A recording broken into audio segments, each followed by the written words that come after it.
Hey, what's going on, guys? So, buying a surfboard is definitely a big investment. They're not cheap. So when we pay a lot of money for one of these things, we want to make sure that we know how to take care of it properly before we surf and after we surf. So I just want to share a couple of my favorite quick tips that I do every time before I go out and when I get done surfing to make sure I keep my board in the best shape possible so I get lots and lots of life out of my surfboard. So let's go check it out. Taking care of your surfboard and all your equipment starts every time before you paddle out. A couple of quick things you can do every time before you paddle out is you want to check your fins, make sure that they're screwed in, they're tight, they're flush to the board. The last thing you want to do is be out in the middle of your session, lose a fin, and unless you have a replacement, your day's over.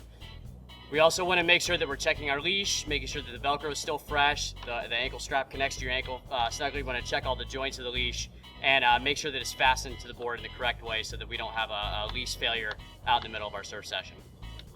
One of the first things I do every time I get back from surfing is I want to do like a visual check of the board and the rails to make sure that there are no dings.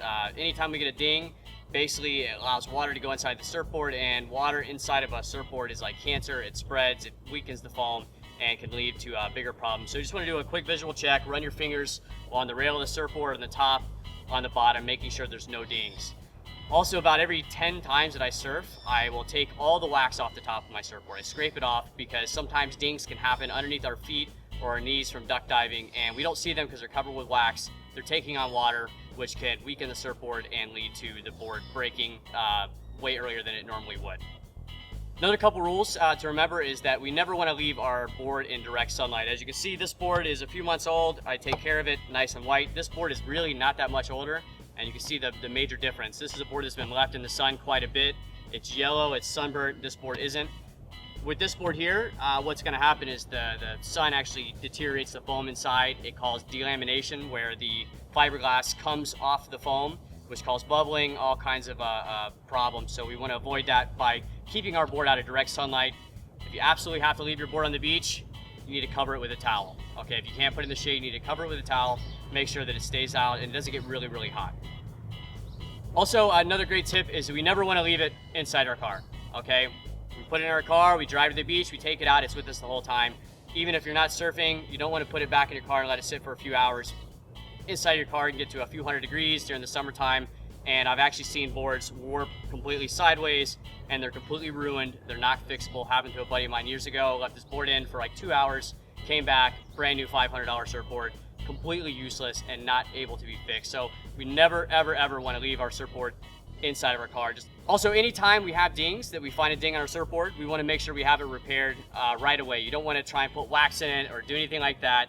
There's great quick fixes called Sun Cure or Solar Res you can use to fix your board on the fly, or if you can, take it to someone and have it professionally repaired. And even after we have it repaired, we want to make sure that we check it periodically to make sure that the repair's not coming up, that it's not taking on water. Now, I found a really small ding in my board today.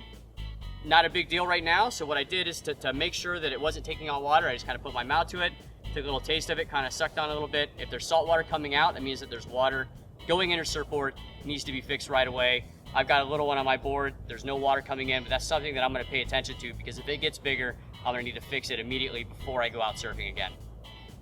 And a couple more tips on storing our surfboard. Really always want to make sure that we keep the board indoors as much as possible. I don't like to keep my board in a garage, or at least somewhere where it's kind of cool. We don't want it to be exposed to high heat. I try and put it in a board rack always, leaning up with some protection for the tail. We never want to stand our surfboard up on the side of our car, standing up next to it where wind can blow it off.